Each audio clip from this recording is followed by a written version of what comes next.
అదే ఘర్షణ కదా, అనివార్యం కదా. Right sir. ఇక లాస్ట్ టాపిక్ వచ్చి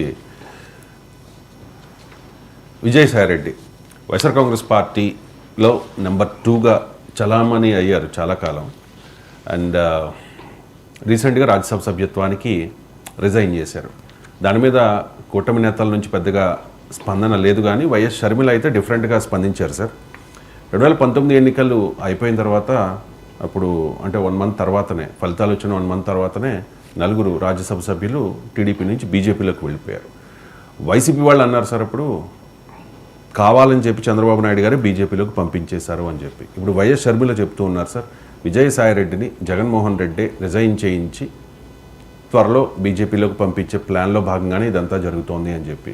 మరి విజయసాయిరెడ్డి గారు రిజైన్ చేసే క్రమంలో చెప్పారు, నేను రాజకీయాల నుంచి తప్పుకుంటూ ఉన్నా, ఇక వ్యవసాయం చేసుకుంటాను అని చెప్పేసి. సో షర్మిల ఆరోపణ మీద 10 ఏళ్ల పాటు ఆయన వరి పండిస్తే, షుగర్ కేన్ పండిస్తే, కాటన్ పండిస్తే, ఆర్గానిక్ అగ్రికల్చర్ చేస్తే, మంచి కూరగాయలు అందిస్తే ఏం ప్రాబ్లం లేదు ఇంకో 10 ఏళ్ల వరకు.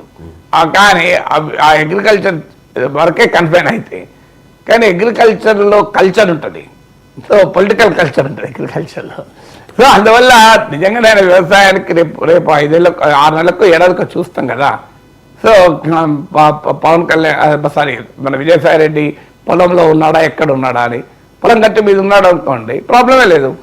పొలం గట్టు మీద కాకుండా రాజకీయ గట్టు మీదకి వచ్చాడు అనుకోండి, అప్పుడు సమస్య వస్తుంది. బీజేపీ గట్టుకు చేరితే, పొలం గట్టు నుంచి బీజేపీ గట్టుకు చేరాడు అనుకోండి, అనివార్యంగా చర్చ వస్తాయి. ఇప్పటికైతే క్వశ్చన్సే. ఒకటి మాత్రం నిజం, మన అందరినీ నమ్మించాలని విజయసాయిరెడ్డి చెప్తున్నాడు. నాకు ఎవరి మీద కోపం లేదు, ప్రలోభాలు లేవు, ఒత్తిళ్లు లేవు, నాకు పదవులు లేదు, ప్రయోజనాలు లేవు, స్వచ్ఛందంగా 1 ఫైన్ మార్నింగ్ ఈ రాజకీయాల పట్ల విరక్తి కలిగి ఏముంది ఇదంతా చివరకు వైరాగ్యమే మనకు మిగిలింది.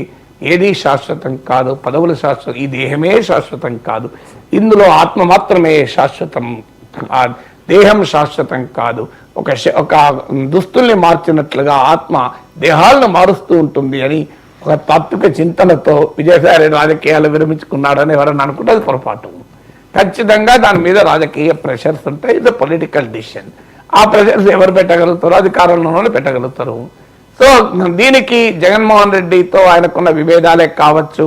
ఇప్పుడు తెలుగుదేశం అనుకూల వ్యాఖ్యాతలు, విశ్లేషకులు ఇది కేవలం జగన్మోహన్ రెడ్డి పార్టీలో ఉండే అసమాన అంతర్గత కుమ్ములాట్ల వల్లనే జరిగింది అని వాళ్ళు భావిస్తున్నారు. ఎందుకంటే వాళ్ళు బీజేపీని అనకూడదు, వాళ్ళక అనలేరు గనక, అనే ధైర్యం చేయరు గనక.